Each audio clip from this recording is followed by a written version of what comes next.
You're listening to Investigation Insiders by Integris Intelligence. Hello again, everyone. Welcome to another episode of Investigation Insiders. This is Forhad. Hope you are all well and safe. We have another great guest today, my longtime friend, Thomas Egan. How are you, Tom? Thanks, Forhad. It's great to see you again. I'm doing well. That's fantastic. I think a lot of people, that listen to the show probably know who you are, but would you mind starting just by giving a little bit about your background? Sure. So, I'm a 20-year veteran with the NYPD. I've worked in corporate security, private investigations, healthcare security, law enforcement training. I just completed a doctorate program. It was the third degree I've received since I left the NYPD. I guess you could say I've been around the block. Yeah, I think everyone that knows you would agree with that. And yeah, obviously, well, I know this. Tom's really underselling it, but we'll get into more of his background as we go through the show. I'm gonna just take a quick interlude on the show, just to kind of give you a little bit more of a meaty description of how we know each other. So, Tom and I met shortly in like 2006, shortly after Tony Picciano and I started our first company. At that point, Tom had been out of the NYPD for a couple of years and was the VP of Security and Investigations at a global firm based out of New York City. And for context, I mean, at that point, we had a couple of clients, and outside of our immediate circle, we only knew a handful of people. So what I was doing every day was calling. I spent hours and hours on the phone, sending emails, calling people like Tom each day to try to get a meeting to pitch our services. If you've ever done that sort of thing, you know how much it means when someone actually takes your call and talks with you, regardless of whether there was an opportunity or not. And Tom always did that. And I imagine it wasn't just for me, it was for others as well. And truthfully, sometimes, and Tom, you may not even know this, sometimes when I was just having a bad day, when no one was taking my calls or returning my calls or emails, I would call folks like yourself and others, because I knew you'd take the call. And just that little bit of talking to someone gave me the motivation to get out again the next day. So, I mean, this, it meant a lot at that time, and it still does today. So you would think that's the story, right? But that's not it. I mean, so you fast forward to 2008, we're starting to get into a really bad economy, right before the crash, and in fact, Tony and I were ready to call it quits. We were actually ready to shut the doors, and even though we were doing well, it just wasn't enough. We were ready to call it quits, and of course, Tom calls and says, "Hey, you know what? I might have an opportunity for you." Anyway, that opportunity came to fruition, and truthfully, that's what kept us going. And I don't know that we would be where we are today had it not been for that. And so, um, Tom, I've talked about that with you privately. I've said it in sort of small group settings, but I'm really grateful for the opportunity to kind of talk about that in a more wide audience. So, as I've said many, many, many times, we are so grateful for that opportunity, for your friendship since, and I just wanted to mention that before we went on with the show. I appreciate that, Forhad. But the reality is that I we developed that relationship because you were totally professional. You were honest. Um, you had integrity, and so many people that cold call you or call you to try to do business with your corporation. And, it's a big corporation. They basically tell you anything they want you to hear. They'll offer you cash, like do anything to get the business. Yeah. And you were just this calm, person who wasn't overselling. You just said, "This is what we can do." And so when we needed that service, you were the first person I spoke to, and and so you've always I've always thought very highly of you and of Anthony, and truly, if it was just me, that would have been the end of it. But now your company is big. You've had a couple of iterations, you've had a couple of partnerships. You're doing really, really well, and that's really because of you, not because of anything I did. I was just one of the people who benefited from your professionalism and expertise. Thank you, Tom. And so I appreciate that, and I appreciate you letting me take a short interlude. But so let's learn more about you. So where'd you grow up, and how'd you become a police officer? So I was born in the Bronx, but I spent most of my formative years in upstate New York. My parents moved us up there for the school districts, right? But we also had a summer home in Rockaway Beach, and all of the meaningful friendships that I developed and that I still have today, I developed in Rockaway Beach. So after I graduated high school, I moved down there immediately. I was working full time down there.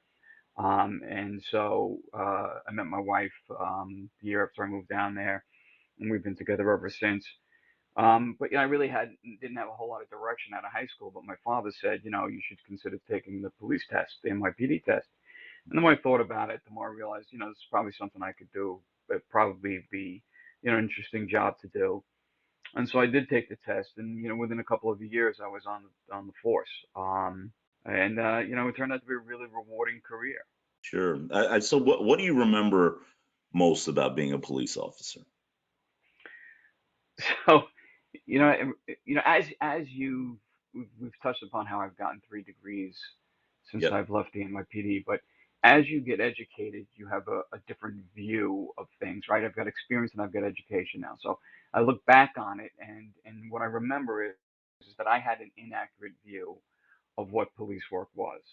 Hmm. So I would have been classified as an officer who embraced the warrior ethos, right? I viewed myself as a crime fighter. The service aspect of it, which is like 90% of it, was not something that interested me because, I was looking for something that was piqued my interest. I was looking for the action, very much an immature view, right? So, but as I got older, that changed, and as I embraced the job and really sought to become as good as I could at it, I changed my view of that, and I ended up taking the investigative track, became a detective, and I investigated all manner of crimes, everything from petty larceny to homicide. Uh, but really, what the most fond memories that I have are taking a case for a serious crime and building the evidence, catching the offender, and seeing that case through to the end was very satisfying. And I have to tell you that I enjoyed being with the NYPD. But I think one of the things that kind of separated me a little bit was that it was never really one of those things where guys talk about it's a calling. I never felt that way. For me, it was always a job, and I wanted to do well at it, and I wanted to be good at it, and I wanted to succeed. But I never really felt like it was you know part of my soul, so to speak. It was just a job, a really good, rewarding job. Right. So you spent a good, obviously, 20 years with the police department, and a few years since then in the private sector, right? So one thing being that, again, you're the chief of, hospital police and director of security at Bellevue. What was the experience during the pandemic like, and how does that compare to other things in your career? Well, the job of chief of hospital police or director of training is very different from being a detective, but there's a commonality, right? They're all problem-solving jobs.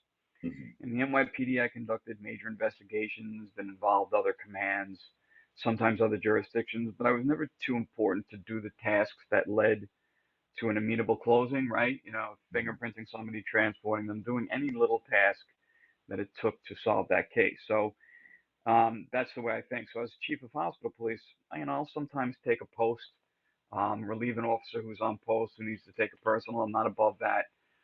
Standing on a post we had posts that were started because of the pandemic, and one of those posts was like a 7 o'clock in the morning post. Right. And so I would come in, at 6 o'clock in the morning and prep my day, and then at 7 o'clock in the morning I'd be standing on that post with a hospital police raid jacket on because we were short staffed. Some of our officers were out sick.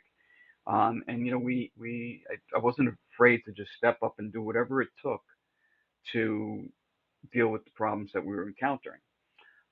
So I kind of figured that if I was going to direct officers to stand on these posts in an environment that was potentially dangerous, because of the pandemic at the beginning, no one was really sure about mortality or how to treat it. Um, then I had to walk the talk. If I was asking them to stand on the posts, I think it helped my credibility when I stood on that post as well. And at the beginning, we were all fighting for resources. We had to change our protocols to deal with the pandemic, the social distancing aspect of it, everybody getting masks. One example of that is like we discontinued in-person roll call. We made virtual roll calls, right? So we posted all the post assignments in the main hallway, and the officers had to come in the morning, get their post assignment, and they had to go face-to-face relief, essentially on their own because you're 16 or 24 posts, you can't watch all of them at the same time, and you had to rely on the integrity of the officers because the pandemic just changed the way we had to do business. And for the most part, I think we were very successful at it.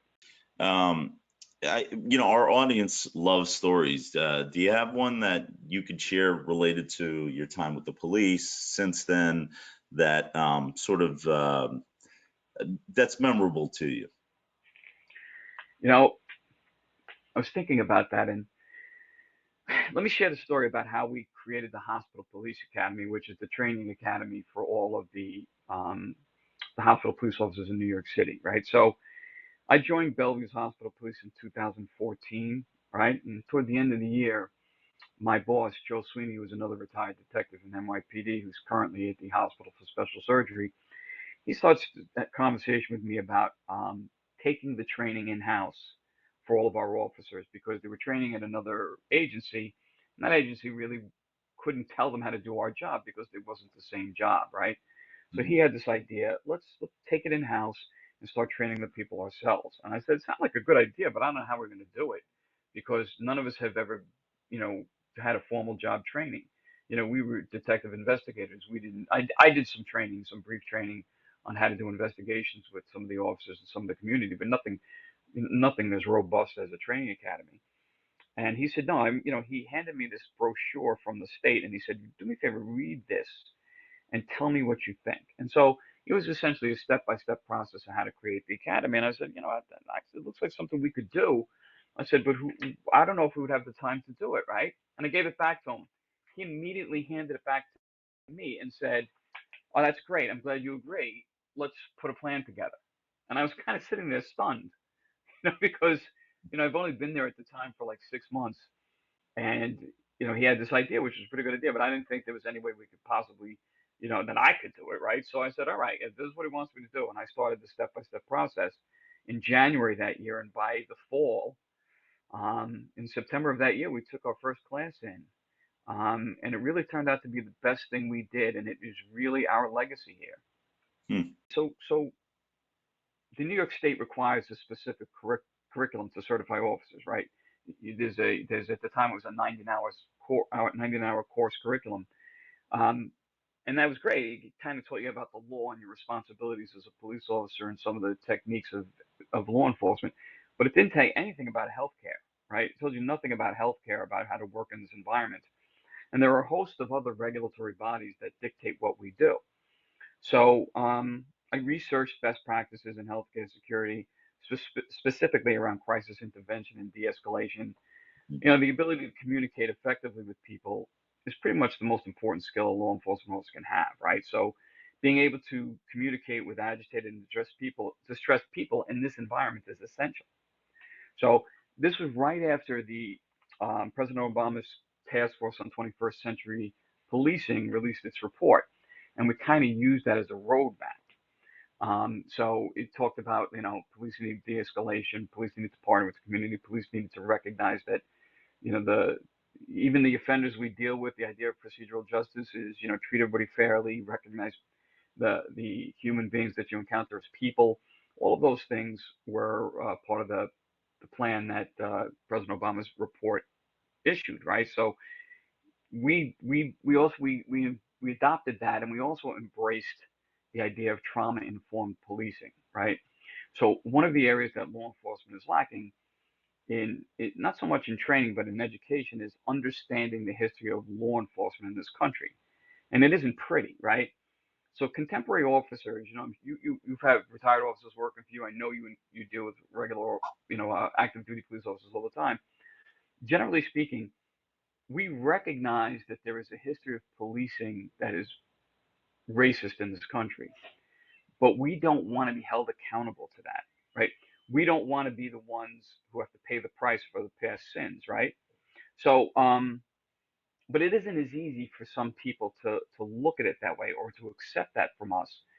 And I have an academic colleague at another university, Arthur Garrison, right? And he describes the disconnect between white Americans and black Americans, and they had to deal with the police like this. He says that white Americans are able to view the police and police encounters in the present tense. It's just an encounter that they are dealing with in that moment. But black Americans view it from, the history of slavery, 400 years of slavery and 400 years of oppression, right? So you want to believe that slavery ended in 1865 and that was the end of it. But, the history of policing with black Americans is not great, So you start with the antebellum era where you had slave patrols, right? And that's well known. You had slave patrols and the history of the slave patrols. And then you also have, the lynchings in the Reconstructionist South, where over 2,000 people were lynched by vigilante mobs for any of a number of offenses. And for black Americans at the time, it was, anything to do with talking to white people, talking back to white people, and things like that. And uh, and so it's easy for us to say in this modern times to say, oh, we just want to be treated the way we are now. But black Americans have a tough time recognizing that everything is different now because every once in a while something happens that reminds them of our history, right? So, and the Red Summer of 1919, where the returning World War I veterans who, fought and died, and some of them fought and died in World War I, came back and expected to have equality, but instead they were not given equality, they were not given jobs, and in a lot of places they were attacked, right? And the Tulsa riots, which destroyed the Black Wall Street, the Scottsboro boys. As you go through our history, and this is in the last 100 years now, you can cite different areas where the black Americans are treated completely differently. And that's what we miss as law enforcement, that we're not recognizing that there is a history here, that it's not so easy to just say, oh, it's over, let's move on. And Arthur Garrison says it's not easy for us to move on because we're still dealing with the repercussions of that. And we still, from generations of generations of distrusting the police, mistrusting the police. And now you expect us to just forget about that during a police encounter. Well, it's not that simple. And I think if we could train that to our officers and recognize that there's this 400-year trauma that our black brothers and sisters are trying to deal with, when we encounter them, if we can do that, that will help us to communicate and get past some of the issues that we currently deal with, right? And that what we did in our police academy was we called it trauma-informed policing, where we acknowledged the histories, we accepted the stigma that's attached to policing with Black Americans and to also to some extent the Latino Americans and really any minority group, right? And if we can get past that and acknowledge those things, it'll be easier for us to do our jobs and we'll be better at it.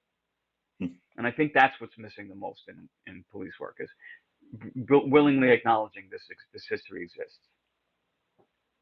No, I appreciate that insight, and it'll be interesting the feedback on your take on that. So obviously you guys are gathering from Tom that education has always been important. And when we first met, I think you had just finished your bachelor's degree and were working on, higher level education. And obviously, as you've alluded to, you've gotten 3 doctorates since, which is really pretty incredible. So why is learning and furthering your education always been so important to you? So as my police career progressed, I knew the quality of positions that would be available to me when I left the NYPD would be impacted by my formal education. So I went back to college a couple of years before I retired, and I took one class a semester, and it took me about 7 years to finish. But just to backtrack 1 second, I had always planned. In the academy, police academy, when we were graduating, we went around the room and talked about our plans. And my plan was to do 20 years in the NYPD, retire, and then do another 20 years outside of the NYPD. I had that plan from the start. And so as I got close to the end of my career, I said, what's going to help me get this job? Right now, I worked in Midtown Manhattan.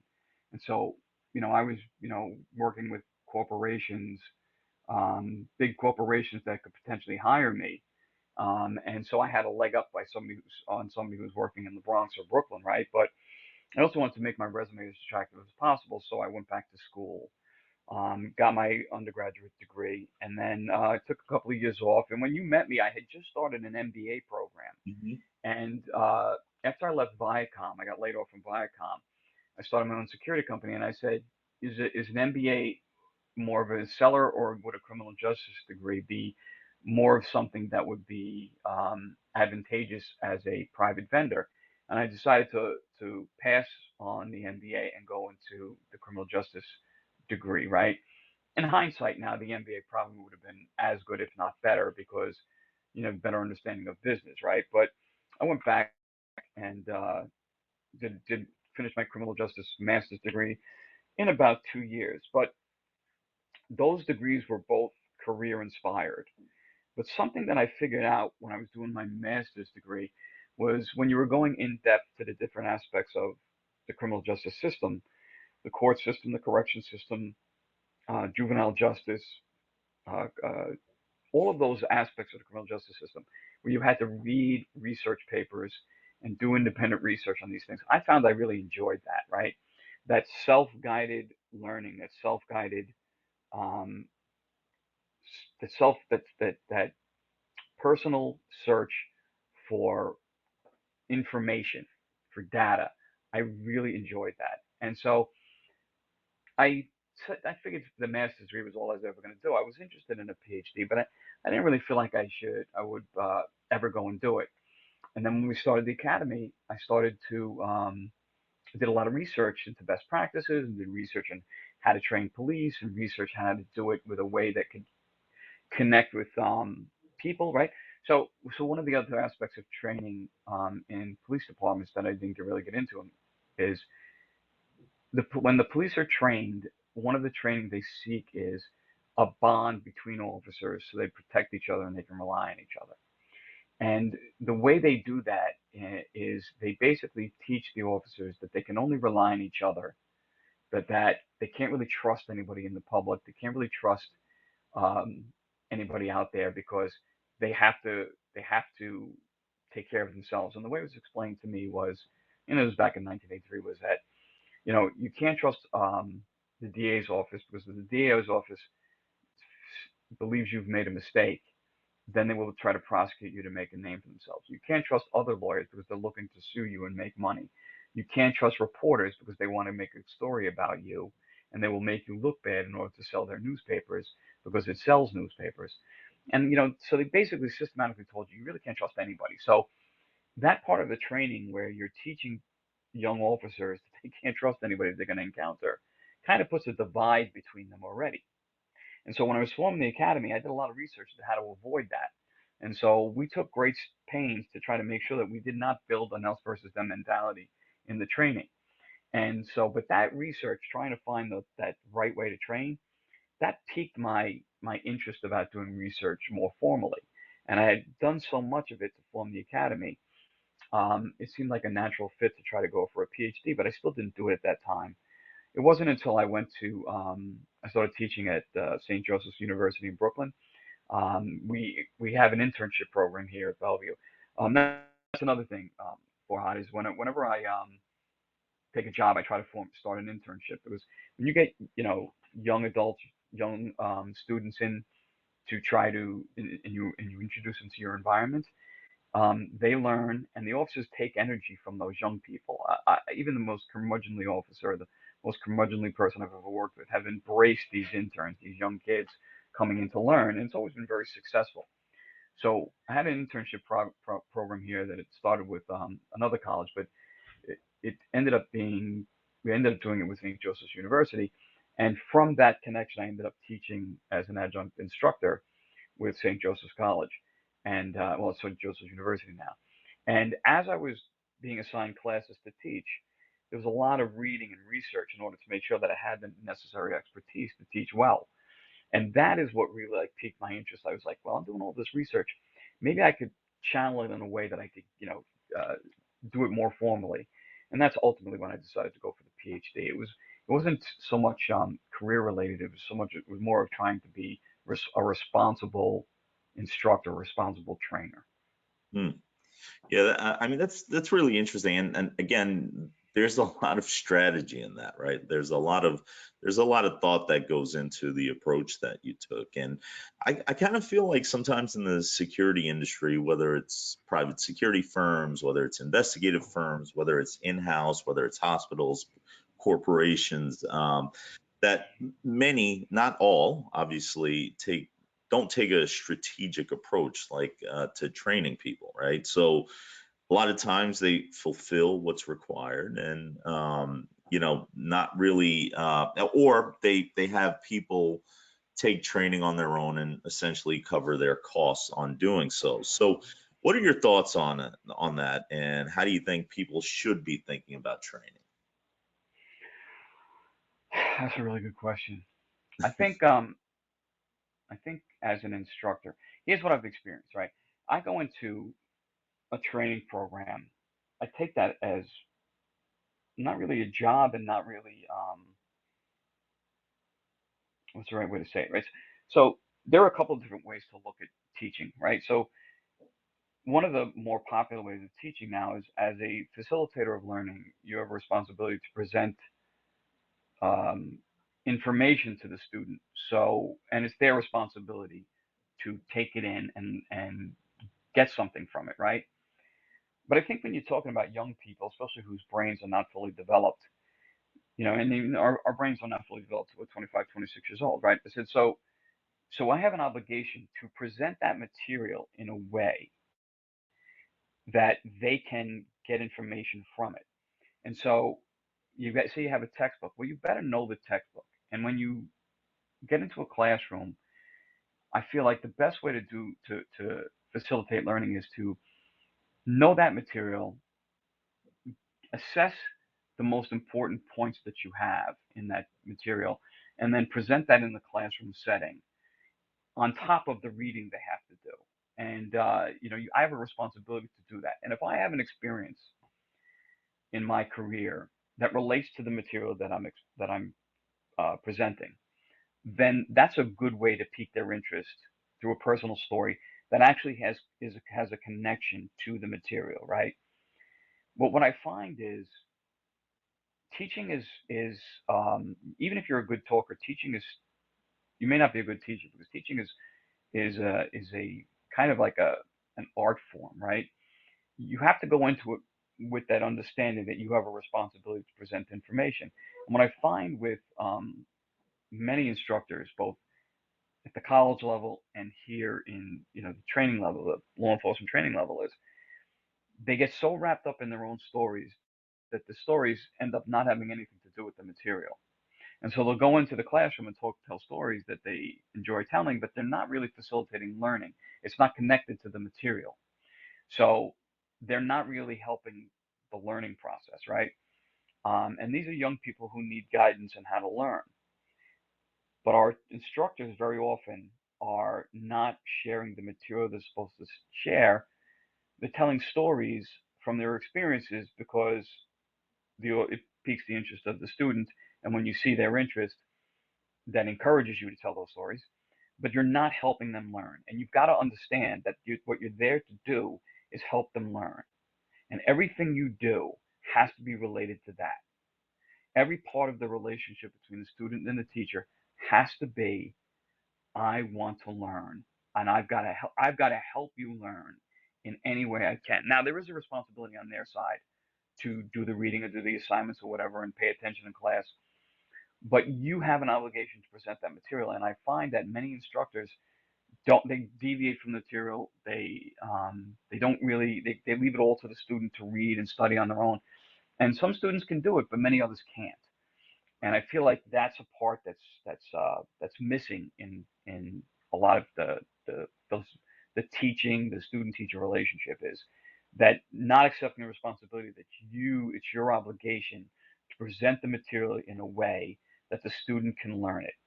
And you got to assign reading, you've got to have interesting lectures that are on point, relate your stories to those lectures, to that lesson.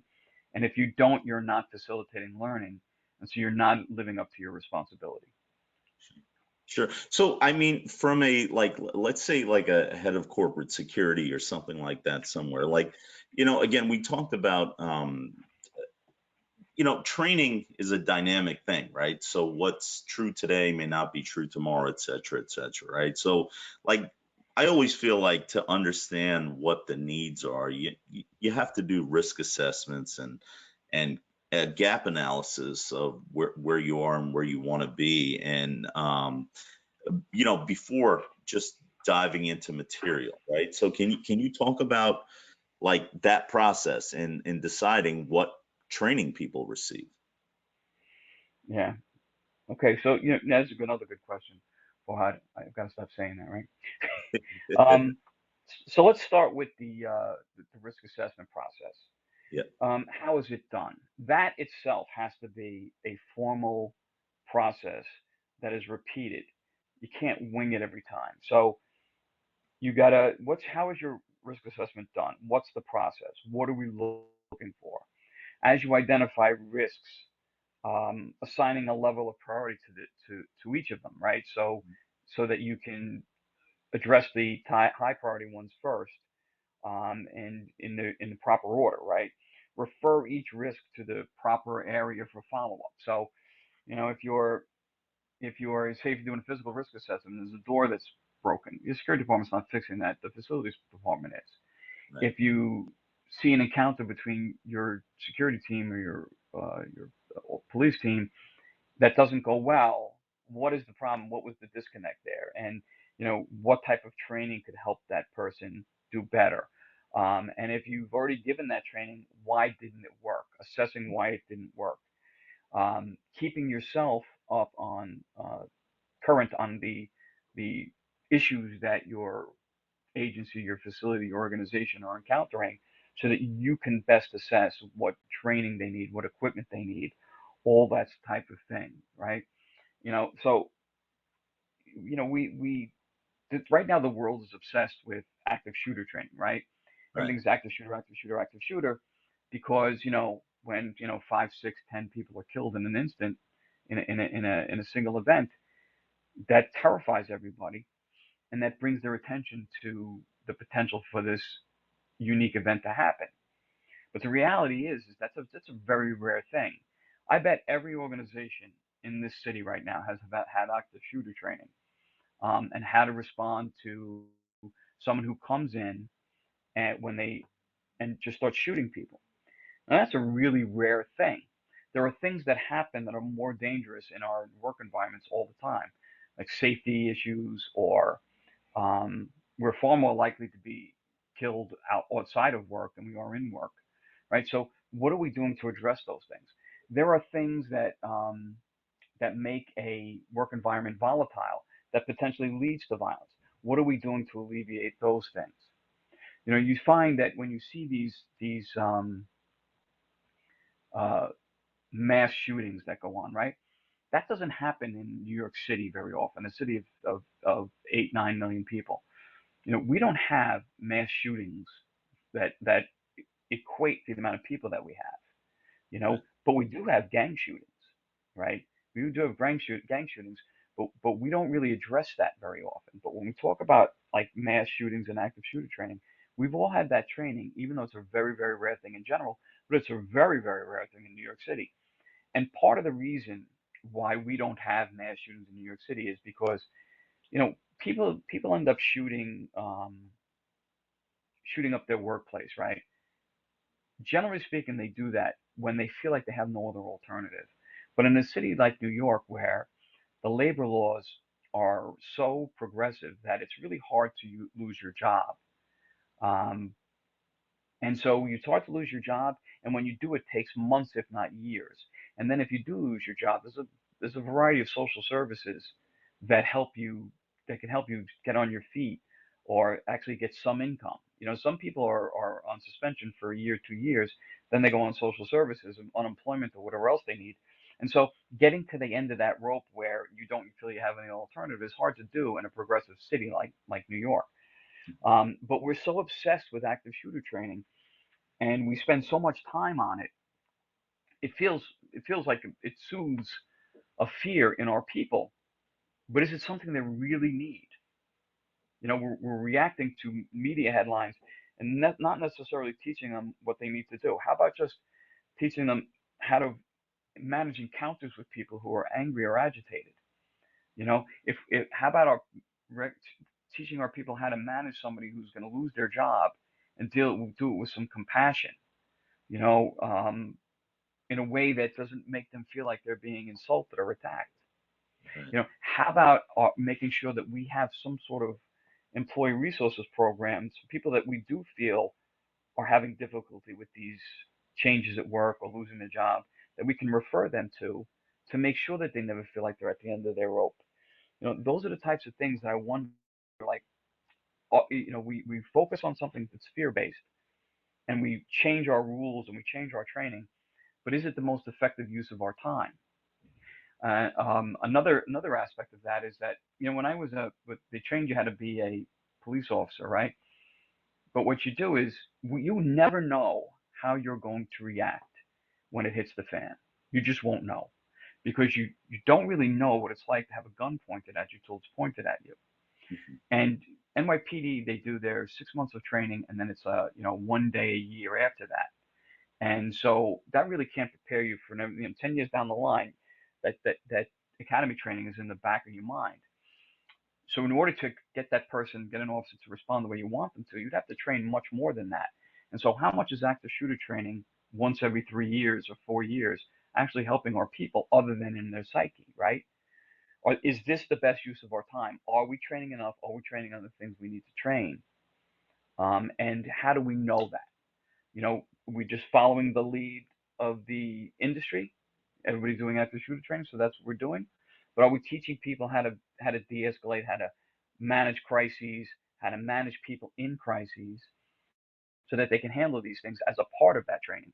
I think that's where we mess up. Like, we need to recognize these things. Don't just do a checkbox where, oh, we got to do active shooter training. So you do active shooter training, you show them a video, you show them a presentation, and you checked, we did it. Make that a part of a broader type of training. Make that a part of, the environmental control training. Make that a part of, workplace violence training, because essentially an active shooter training, if it's in your business, is workplace violence. So how do you avoid getting to that position? How do you avoid having employees who are so disgruntled that they come back and shoot the place up? And if they do get disgruntled, how do you intervene with them before they get to the point where they feel like they have to shoot the place up? There is a disconnect between all of that. We just focus on this checkbox. Oh, we did active shooter training, check. And I don't know how helpful that really is. No, I mean, it's interesting. I was going to actually ask you for your suggestions on, if for those looking to either create or improve on their training program. But I think you just went through it. I think whether you're talking about active shooter, or you're talking about PR, or you're talking about patrol, or whatever it is, I mean, these are all things that, I mean, this is the thought process that one would go through. Anything else you'd add to that as far as suggestions for anyone sort of looking to improve on or build their training program? Well, if you're talking about reducing violence in your workplace, whether it's employees screaming at each other or shooting each other, it has to be a multidisciplinary approach. Everyone has to be a part of it. Everyone has to be a part of the decision-making process. You have to have a group or a committee of people who come together when there's a risk, who puts these policies in place. And so you get a group together, you cover everything from what happens every day, from employees arguing with, screaming at each other, to um, customers who are agitated, who just basically are just difficult to deal with. How you help employees to deal with that volatility before and after the fact. Teach them how to manage these situations with some sort of crisis intervention, de-escalation, and safe conduct training. Teach them what workplace violence is and how to deal with it. Teach them how to manage threats of physical violence or threats of death. Train them how to respond to that and how you're going to support them when that happens. Train them on what they need to do if there's some sort of extreme violence comes to the workplace, and make sure that the environment of the workplace is known to the people that work for you, and that they is the environment, the structural environment, the engineering of the place is helps them to handle any of these situations that they encounter. Start from the beginning, cover the whole thing, and make it a multidisciplinary approach so that everyone understands what you're doing and why you're doing it.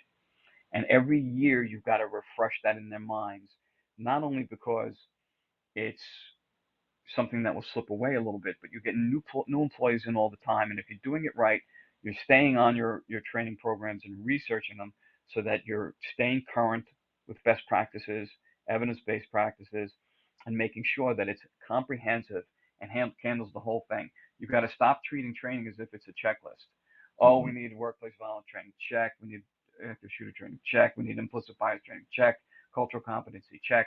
Make sure that there's some cohesion to it all, so that it all feels like an educational program and not just a bunch of check marks. Does that Sure. make sense?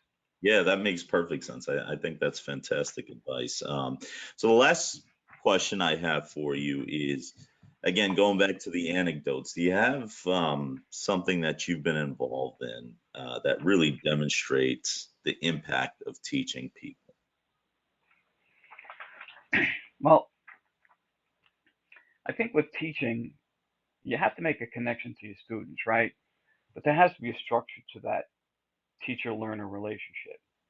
And that structure has got to be more important than any friendship or any other personal connection that you make. Because if you don't have that structure, if you cross the line, so you're like socializing with your students, outside of the school, now it's not. Now you're blurring the lines between that structured student learner teacher relationship, and you've got to make sure that that structure is always in place. And I know plenty of people that teach that socialize after the fact. It's even more concerning than, say, supervisors who are going out and socializing with the people that report to them all the time. Now, there's nothing wrong with going out to dinner with your coworkers, the people that work for you, to develop relationships.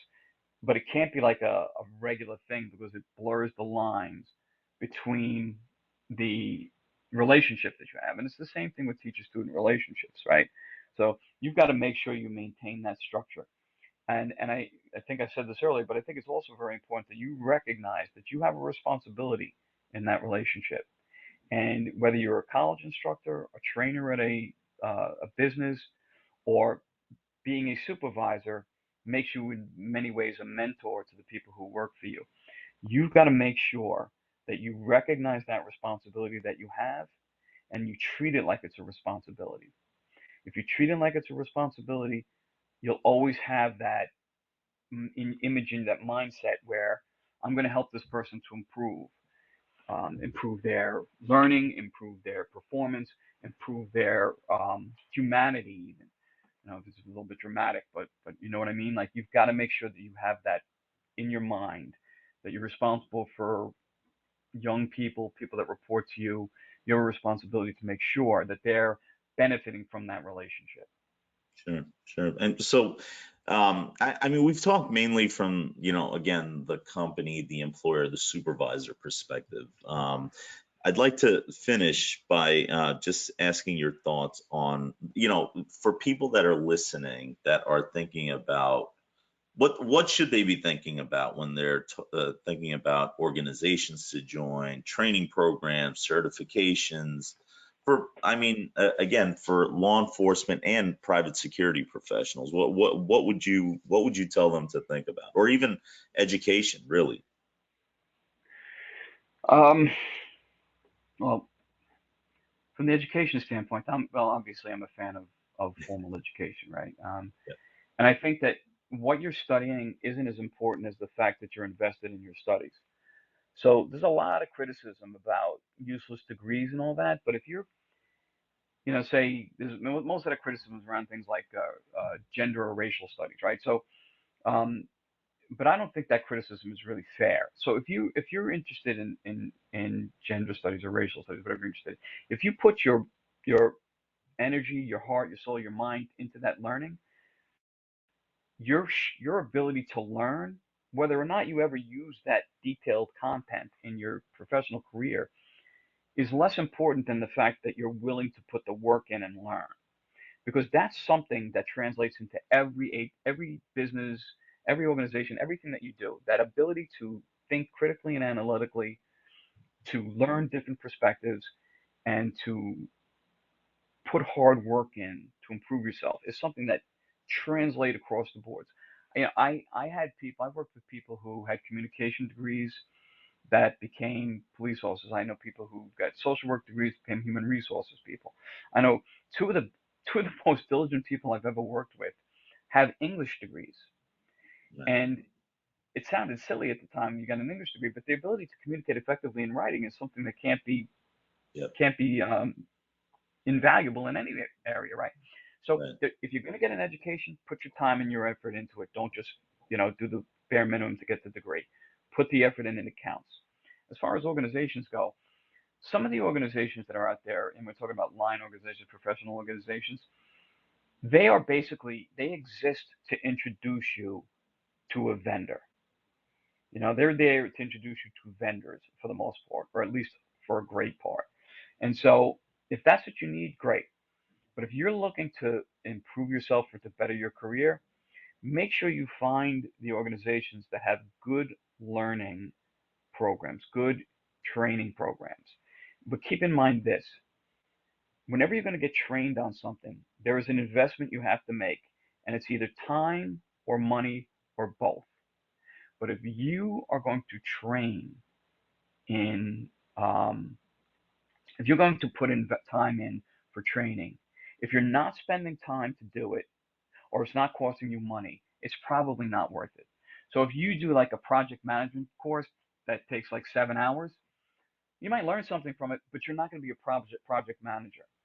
If you join one of these line organizations, say like the International Association of Healthcare Security and Safety, which is the main hospital security organization, healthcare security organization, they have great programs of training that you can take and become certified.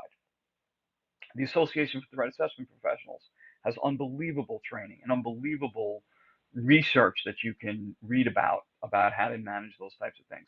Those are just two organizations where if you join them, you're going to get an opportunity to learn something really good that's going to actually help your career.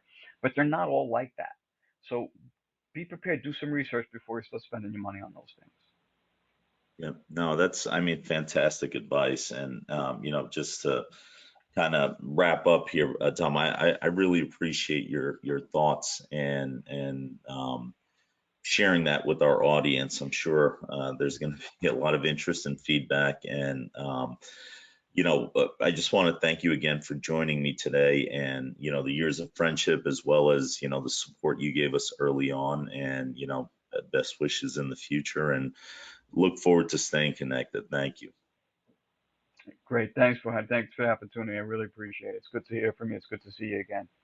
Absolutely. And for everyone listening out there, please continue to tune in, share, send your questions, comments, and till next time. Thank you.